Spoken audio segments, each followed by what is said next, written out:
हाय नमस्कार सभी को। Good morning everyone. और आज हम हमारा पार्ट 37 यानी लेसन 37 कंप्लीट करेंगे। तो चलो हम अपनी कक्षा को स्टार्ट करते हैं। केंद्रीय हिंदी प्रशिक्षण संस्थान नई दिल्ली, राजभाषा विभाग गृह मंत्रालय द्वारा संचालित हिंदी कक्षाओं में आप सभी का पुनः स्वागत है। आज का हमारा पाठ है वो है साक्षात्कार के वार्तालाप पे। तो सबसे पहले हम बोध प्रश्न को देखते हैं ताकि हम पाठ को पढ़ते टाइम उनके नजरें डाल सकें। बोध प्रश्न में पहला प्रश्न है, मुखर्जी किस यूनिवर्सिटी से स्नातक है।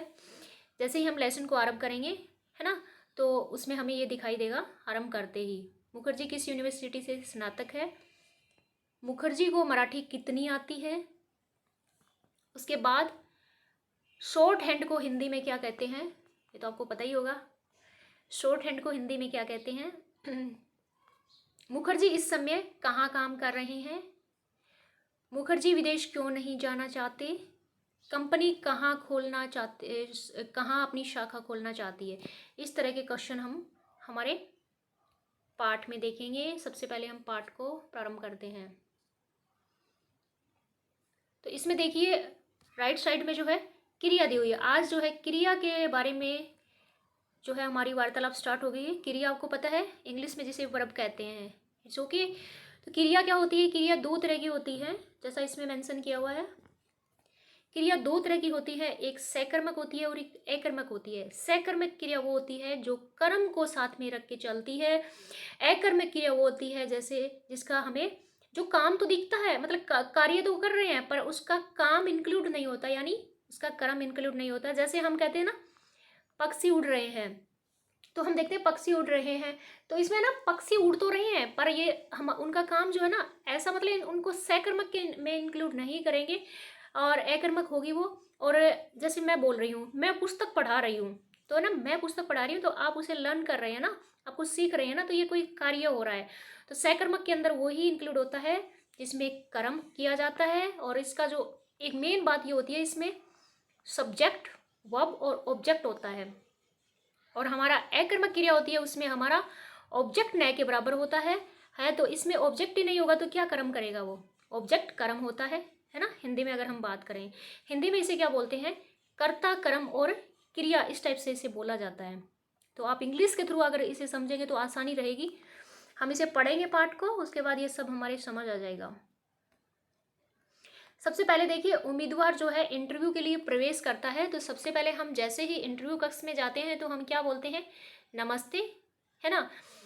इसी तरह से ये इंटरव्यूअर जो है, इंटरव्यू है ना, जो स्टूडेंट है वो जाता है वो नमस्ते बोलता है। बोर्ड का अध्यक्ष जो इंटरव्यूअर जो इंटरव्यू ले रहा है वो कहता है नमस्ते, आप प्रियरंजन मुखर्जी है ना, बैठिए। उसका नाम है प्रियरंजन मुखर्जी। मुखर्जी बोलते हैं धन्यवाद सर। उसके बाद जो है बोर्ड का अध्यक्ष बोलता है, अच्छा आप नागपुर यूनिवर्सिटी से स्नातक हैं।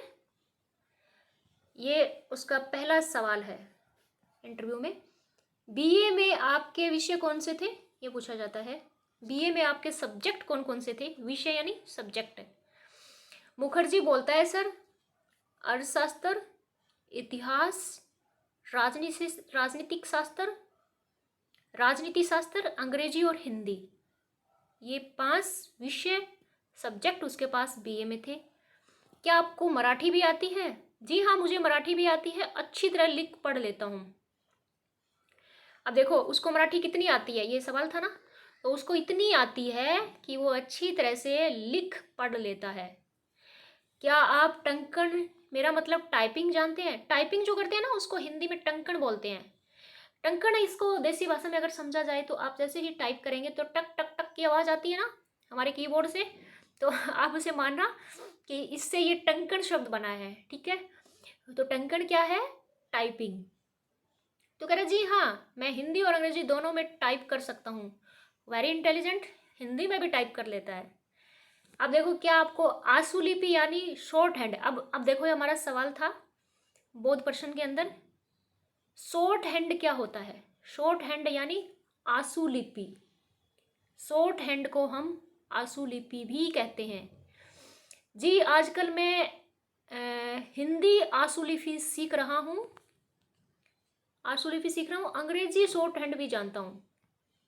बहुत इंटेलिजेंट है, इसको अंग्रेजी शॉर्ट हैंड तो आता ही है और हिंदी में आशुलिपि सीख रहा है। अब सदस्य 1 और सदस्य 2 जो है ना, ये बोर्ड के मेंबर्स हैं जो इंटरव्यू ले रहे हैं। क्योंकि इंटरव्यू एक बंदा तो लेता नहीं है, बड़ी बड़ी कंपनीज होती है, उसमें 2-3 व्यक्ति होते हैं जो इंटरव्यू लेते हैं। मुखर्जी कहते हैं जी हाँ मैं आजकल हिंदी सीख रहा हूँ। फिर सदस्य 2 इंटरव्यू बोर्ड में बैठा है ना, 2 नंबर सदस्य, 2-3 बैठे हैं, उसमें सदस्य 2 बोलता है इस समय है ना, मुखर्जी ये बताइए आपको लेखा का काम आता है? लेखा यानी ऑडिट, अकाउंटेंट जो होता है ना, क्या आपको अकाउंट का काम आता है, लेखा का? तो इस पर जो है मुखर्जी कहते हैं इस समय मैं एक निजी कंपनी में काम कर रहा हूँ, है ना, ये बोल रहा है इस समय मैं एक निजी कंपनी में काम कर रहा हूँ, वहाँ लेखा का काम मैं ही देखता हूँ। ये कह रहा है सर मैं निजी कंपनी में काम कर रहा हूँ और जहाँ पे लेखा का काम भी मैं ही देखता हूँ। ठीक है। सदस्य 2 कहता है अच्छा बैलेंस शीट को हिंदी में क्या कहते हैं? बेचारे को फंसा रहे हैं तरह तरह के सवाल पूछ के कि बैलेंस शीट को हिंदी में क्या कहते हैं। तो जरा सोचकर मुखर्जी जो है वो रिप्लाई करता है तुलन पत्र। बैलेंस का मतलब तुलना होता है, तो इसने बना लिया तुलन, और शीट इसने पत्थर, तो तुलन पत्थर। ठीक है। सदस्य 2 कहते हैं बताइए हिंदी को संघ की राजभाषा कब बनाया गया? हिंदी को संघ की राजभाषा कब बनाया गया? अब सदस्य 2 ने मुखर्जी से यह सवाल पूछ लिया। अब मुखर्जी साहब चुप हो गए, तो बोलते हैं क्षमा करें, यानी सॉरी सर मुझे इसकी जानकारी नहीं है। अब अध्यक्ष बोलता है यहाँ से आप निजी कंपनी की नौकरी क्यों छोड़ना चाहते हैं, है ना? तो कह रहे हैं कि आप इंटरव्यू दे रहे हैं तो निजी कंपनी जिसमें काम कर रहे हैं उसकी नौकरी क्यों छोड़ना चाहते हैं।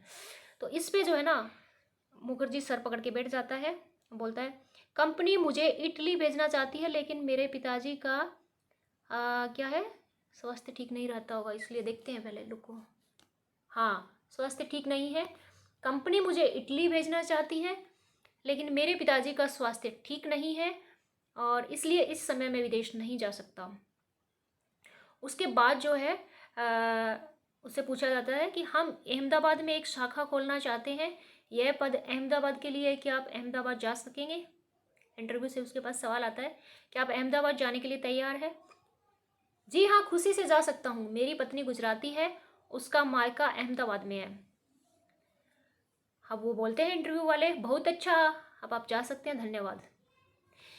इंटरव्यू बोर्ड में जो सवाल किए गए उनसे आपको क्या सीखने को मिला उनकी वार्तालाप से?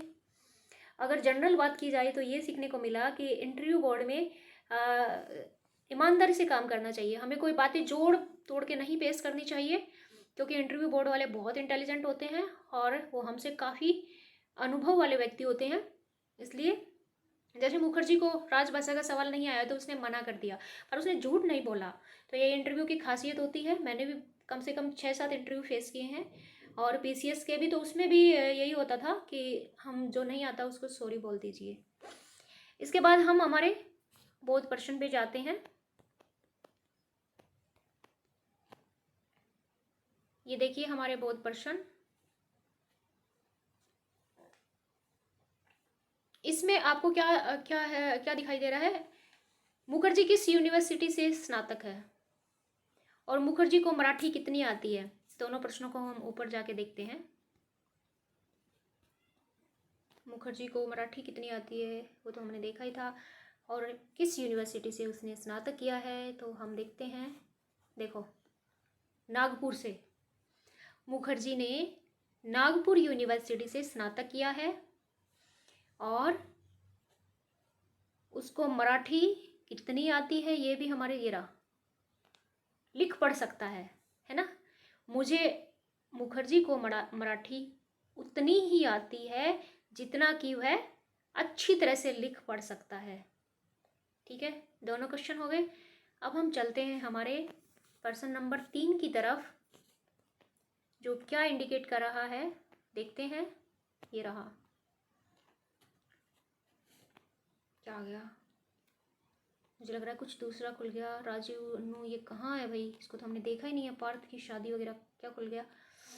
अगर अगर स्क्रीन पे थोड़ा सा भी उंगली टच हो जाती है ना ज़्यादा, तो उसके बाद भी पता नहीं क्या क्या ओपन हो जाता है। अब देखिए, मुखर्जी जो है, शॉर्ट हैंड को हिंदी में क्या कहते हैं? आंसू लिपि। इट्स ओके, ऊपर जाने की जरूरत नहीं है, आप थोड़ा सा याद कर लेना, लिख लेना। मुखर्जी इस समय कहाँ काम कर रहे हैं और मुखर्जी विदेश क्यों नहीं जाना चाहते? कंपनी कहाँ शाखा, देखो मुखर्जी इस समय कहाँ काम कर रहे हैं, इसको ऊपर देखेंगे। मुखर्जी विदेश क्यों नहीं जाना चाहते, इसका मैं बता देती हूँ। मुखर्जी विदेश इसलिए नहीं जाना चाहते क्योंकि उनके पापा का, पिताजी का स्वास्थ्य खराब रहता है, इसलिए वो विदेश नहीं जा सकते उन्हें अकेला छोड़ के। It's okay. कंपनी कहाँ शाखा खोलना चाहती है? अहमदाबाद में। अहमदाबाद में उनकी पत्नी का मायका था ना मुखर्जी का, तो वो रेडी थे कि मैं चला जाऊंगा, तो वहाँ जो है कंपनी क्या खोलना चाहती है? शाखा खोलना चाहती है। और मुखर्जी इस समय कहाँ काम कर रहे हैं? कंपनी का नाम था क्या? एक बार थोड़ा सा वापिस है ना, मुखर्जी लेखा की जो है ना, लेखा का काम भी देख रहे हैं।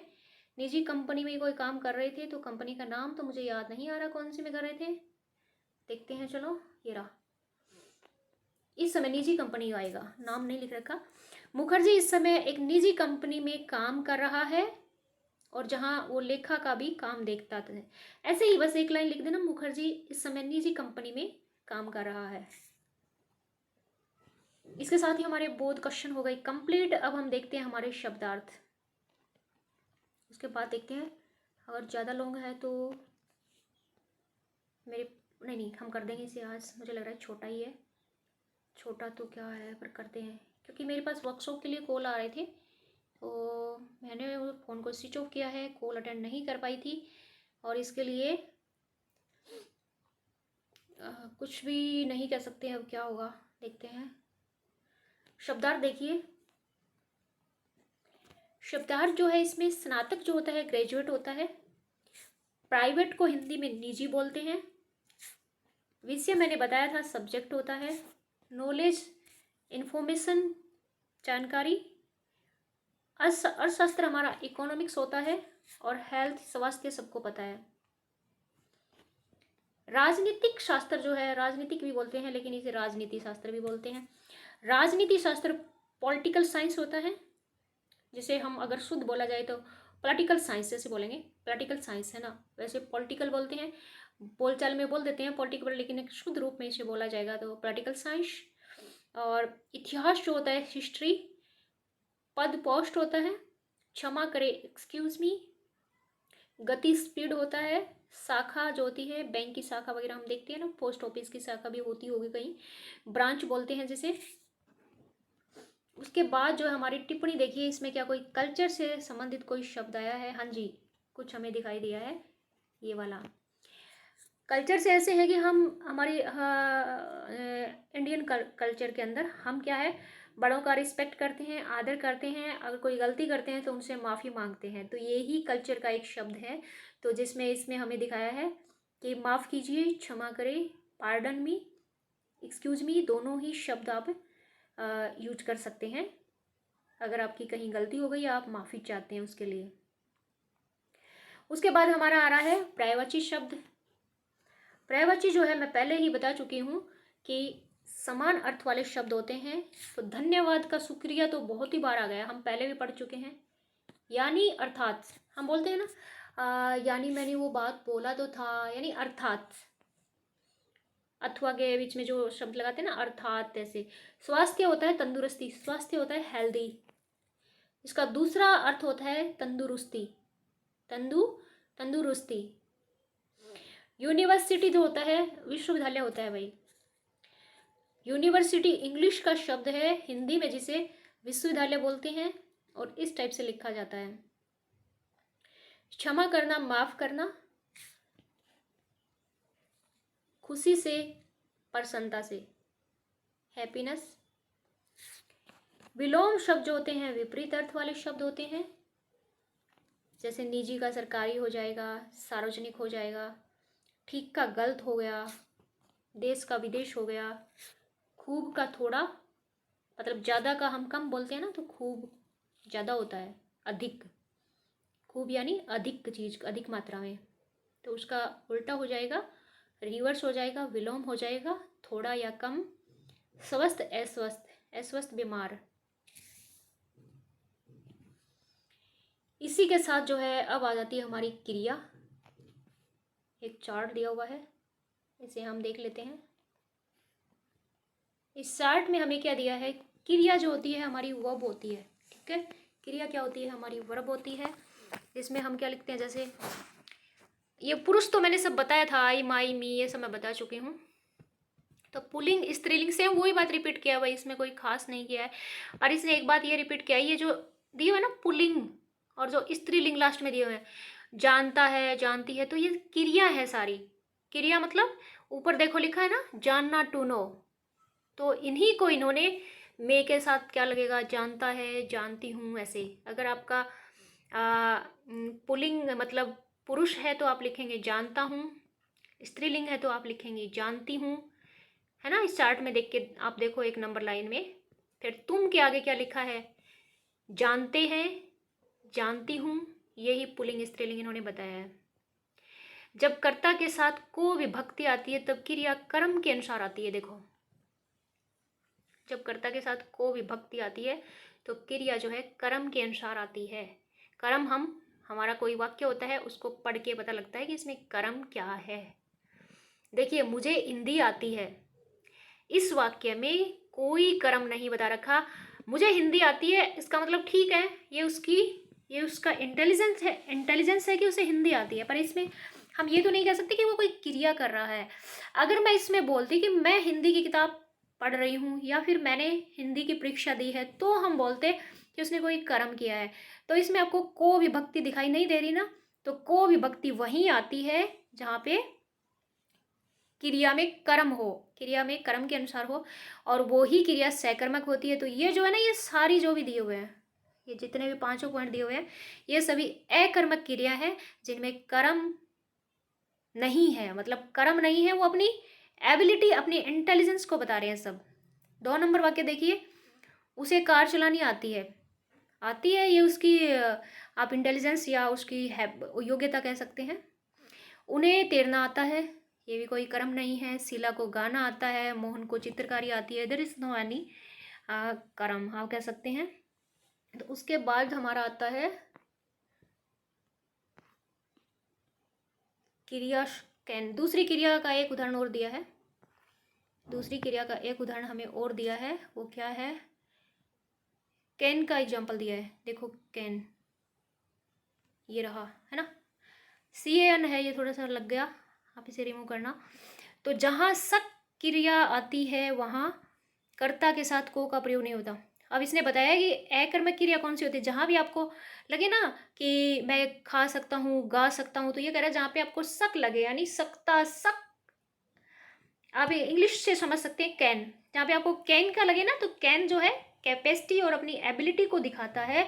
तो जहाँ पे हमारी योग्यता, इंटेलिजेंस, एबिलिटी की बात होती है, वहाँ पे सकर्मक क्रिया नहीं होती, वहाँ पे को नहीं लगता, है ना। तो नीचे 2 एग्जाम्पल दिए हैं। एक नंबर देखिए, मैं गाना गा सकता हूँ, नीता मशोदा बना सकती है। इस टाइप से ये सभी अकर्मक क्रिया है, सकर्मक नहीं है। बहुत % हमने कर लिया है। उसके बाद हम चलते हैं नीचे मौखिक अभ्यास में। मौखिक अभ्यास जो है ये आपके लिए ही होता है, फिर भी मैं हर बार इनको रिपीट करके जा रही हूँ, आज भी रिपीट कर देती हूँ थोड़ा। स्थानापति मैं बहुत बार बता चुकी हूँ कि ब्रैकेट में जो अंडरलाइन शब्द है उनको हटा करके, जैसे खूब है, कोष्टक में जो शब्द दिए हुए हैं उनको रखना होता है और वाक्य बनाना होता है। 1 नंबर देखिए, मुझे मराठी खूब आती है, मुझे मराठी थोड़ी थोड़ी आती है, मुझे मराठी कम आती है। मैं ब्रैकेट वाले जो कोष्टक में जो शब्द है ना वो बोल रही हूँ, खूब को हटा के। मुझे मराठी अच्छी तरह आती है, मुझे मराठी बहुत कम आती है। 2 नंबर देखिए, क्या तुम्हें तैरना आता है, तो इसमें ना तैरना जो है अंडरलाइन है, तो तैरना को हटा करके आप क्या लिखोगे, कार चलाना, लेखा का काम, ये सब लिखना है। एक बना देती हूँ, क्या तुम्हें तैरना आता है, तो दूसरा वाक्य बनेगा, क्या तुम्हें कार चलाना आता है, इस टाइप से, ठीक है। उसके आगे आप देखिए 3 नंबर है, शीला को जर्मन आती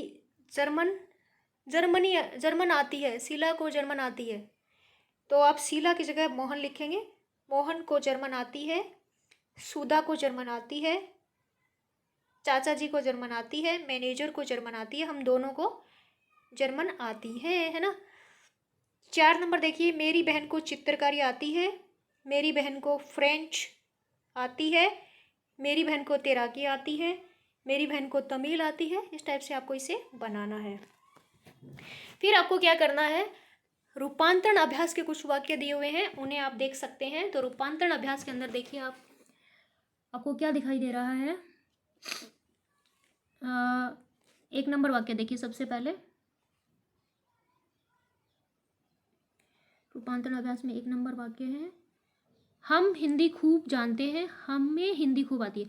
हम की जगह हमें बदला है, बाकी कुछ नहीं। तो देखिए, सुधा को गर्मी लग रही है बहुत तेज आज, तो क्या करें, फैन भी ऑन नहीं कर सकते क्योंकि फिर वॉइस के अंदर गूंज की सी आवाज़ आएगी। चलो करते हैं। सुधा अच्छी तरह तैरना जानती है। तो देखो सुधा हमें हिंदी खूब आती है, मतलब एक तो ये बोल रहा है, ऊपर वाले वाक्य को देखेंगे ना तो हम हिंदी खूब जानते हैं, मतलब वो कह रहा है कि हम हिंदी खूब जानते हैं। फिर दूसरे वाक्य में बोल रहा है कि हमें हिंदी खूब आती है, मतलब अपनी कैपेसिटी दिखा रहा है ना। तो 1 नंबर वाक्य देखिए, सुधा अच्छी तरह तैरना जानती है। तो फिर क्या लिखेंगे, सुधा अच्छी तरह तैरना जानती है, सुधा को अच्छी तरह तैरना आता है, ऐसा बनेगा। ये कैसे बनेगा, सुधा को अच्छी तरह तैरना आता है। उसके बाद 2 नंबर देखिए, मोहन फ्रेंच बोलना जानता है, मोहन को फ्रेंच बोलना आता है। मैं उर्दू पढ़ना जानता हूँ, मुझे उर्दू पढ़ना आता है। यह लड़की कंप्यूटर चलाना जानती है, ये लड़की कंप्यूटर चलाना, इस लड़की को कंप्यूटर चलाना आता है, ऐसे बनेगा। इस लड़की को कंप्यूटर चलाना आता है। पिताजी तबला बजाना जानते हैं, पिताजी को तबला बजाना आता है। अब आपको थोड़े सा, आपने अगर गौर से देखा हो तो मैंने को लगाया कई जगह, है ना। को इसलिए लगाया है कि इसमें हमें कर्म दिख रहा है। देखिए 5 नंबर देखिए, पिताजी तबला बजाना जानते हैं, तो तबला जो है ये कर्म है। पिताजी क्या कर रहे हैं, तबला बजा रहे हैं, तो तबला जो है वो क्या है, कर्म है ना। तो तबला जो कर्म है, तो कर्म आ गया तो हम को विभक्ति को प्रयोग करेंगे। विभक्ति मतलब को जोड़ेंगे, आप ऐसे याद कर लेना, कंफ्यूज मत होना। कर्म नहीं होगा तो को की जरूरत नहीं पड़ती है। नमूना 2 देखिए, वह टाइप कर सकता है, उसे टाइप करना आता है, सेम ही है। तो 1 नंबर देखिए, लीला जर्मन बोल सकती है, लीला को जर्मन बोलना आता है ना। ये देखो आता है, इसी के अकॉर्डिंग तो चलेंगे। 2 नंबर देखिए, क्या तुम समुद्र में तैर सकते हो, क्या तुम्हें समुद्र में तैरना आता है। सीमा बोटिक बना सकती है, क्या सीमा को बोटिक बनाना, बोटिक क्या होता है भाई, मुझे बताना प्लीज़ आप कमेंट में। सीमा को बोटिक बनाना मतलब, बुटीक तो मैंने सुना है जो महिलाएं कुछ काम करती है शायद, तो उस टाइप का एक लड़की ने मुझे बहुत साल पहले, 5-6 साल पहले जब कोई एग्ज़ाम देने आई थी, तो मैंने उसे एग्जामिनर जो एग्ज़ाम का सेंटर था वहाँ उससे वार्तालाप हुई, बातचीत हुई, तो उसने बताया बुटीक का काम करती हूँ। तो मुझे लगा कुछ है फैशन का, ऐसा कोई बताया, लेकिन बोटिक बना सकती है, ये क्या होता है, नहीं सुना, बताना कमेंट में। सीमा बोटिक बना सकती है, सीमा को बोटिक बनाना आता है, इट्स ओके। उसके बाद आता है 4 नंबर, मेरी माँ वीणा बजा सकती है, मेरी माँ को वीणा बजाना आता है, इट्स ओके। उसके बाद है ना गाइस, संवाद दिया हुआ है, और इसमें आपको क्या करना है, 2 दिन बाद पदोन्नति के लिए। और देखो भाई, संवाद के अंदर है ना, आप पढ़ोगे तो आपको कोई हिंदी में कोई मिस्टेक होता है आप मुझे कमेंट में पूछ सकते हैं। देखो आज मैंने थोड़ा सा पढ़ा है और इसमें एक ही गलती स्टार्टिंग में ही मुझे पकड़ में आ गई है। देखो 2 दिन बाद पदोन्नति लय नहीं होता, ये लिए होता है। 2 दिन बाद पदोन्नति के लिए ऐसे लिखा जाएगा, ये लिए ऐसे, ठीक है। 2 दिन बाद पदोन्नति के लिए साक्षात्कार होने वाला है, गया साक्षात्कार होने वाला है, यही चल रहा था ना। पिकनिक नहीं भाई, हम तो इंटरव्यू दे रहे हैं, हमें पिकनिक नहीं जाना अभी, क्यों भाग के आ रहा है।